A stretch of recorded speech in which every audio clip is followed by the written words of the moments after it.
Hello, this is Theory Time, Level 4, Book 4, Ear Training number 1. The first question is you will hear a group of 4 notes. And your job is to determine whether the 4 notes I'm playing are exactly the same as the 4 notes you have on your paper. If they are exactly the same, circle same. If they are different in any way, circle diff. Here we go. This is measure A.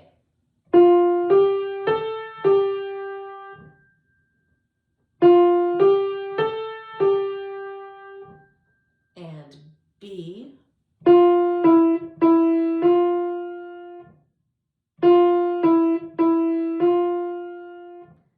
And C.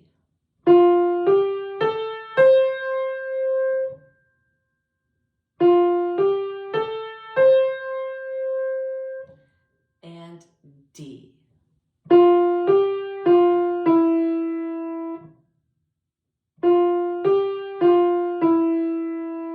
Okay, how'd you do? Let's check your answers. For measure A, I played this. That is different from what is written on the page. So hopefully you circled diff. For measure B, I played this. That is exactly what is written on the page. So that one is same. Measure C, this was kind of sneaky of me. Listen carefully. I played this. Okay, the first 3 notes were the same, but that last one was a skip, not a step, right? So hopefully you caught that, and you should have said different for C. And the last one, D, I played this. Nothing like what's written, right? So you should have circled diff. Moving on, we have some rhythmic dictation. Okay, there's a 4-measure example, and measures 1 and measure 3 are written in for you already. Your job is to write the rhythm I play for measure 2 and 4. I suggest that you follow along, starting at measure 1 with your pencil, and every time I play a note, you should just make a little tally, like basically you're drawing the stems, just the stems. So if I play 3 notes in the second measure, you would have just 3 lines, 3 stems, right? You can always go back and fill the heads in later, but it helps to have an idea of how many notes I played. And then even if you get all mixed up in measure 2, when I get to measure 3, jump to measure 3 with me. Don't worry about measure 2, we'll go back and play it again. But follow along in measure 3 so that you can hear what's going on in measure 4, because lots of times the last measure is kind of easy. And if you're all stuck trying to figure out measure 2, you won't even hear measure 4. So don't worry about getting stuck, just move on when I move on. So here we go. Here is example, question number 2. The whole example, I'm starting with measure number 1, the very first note. So follow along with your pencil. Don't forget to just draw the stems. 1, 2, 3, 1, 2, 3, 1, 2, 3, 1, 2, 3. Did you make it? Hopefully you heard how easy the 4th measure was.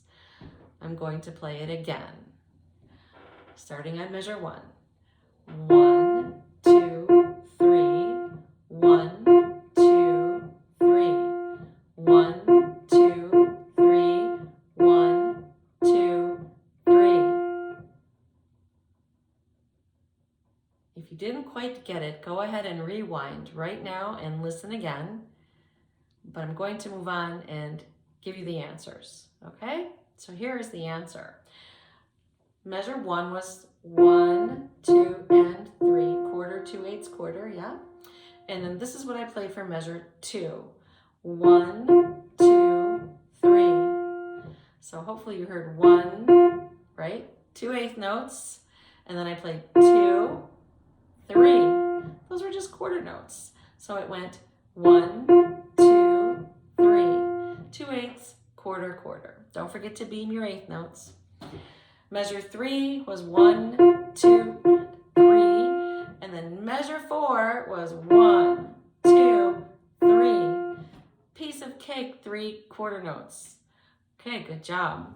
The last question for ear training number 1 is about triads. You're going to hear 2 triads with the same bottom note, and your job is to figure out which of the 2 is the major triad. Most of our songs are probably in a major key. Major can be happy and majestic and joyful. And then it's pretty easy when compared with something that's not a major chord. So here is the first pair of the chords. Your job is to find the major, okay? Which one of these 2 chords is major?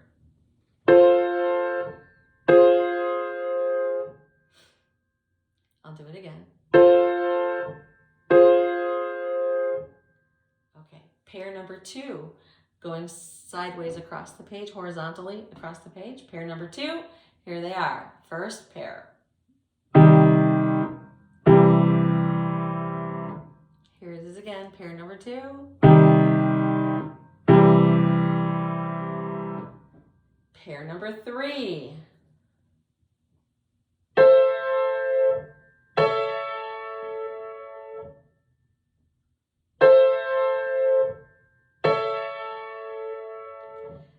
And finally, pair number 4.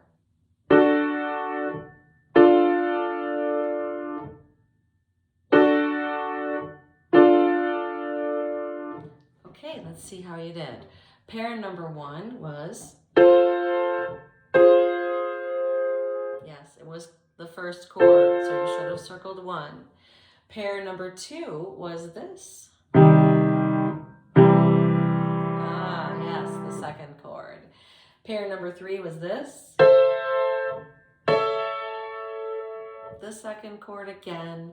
And pair number 4 was this.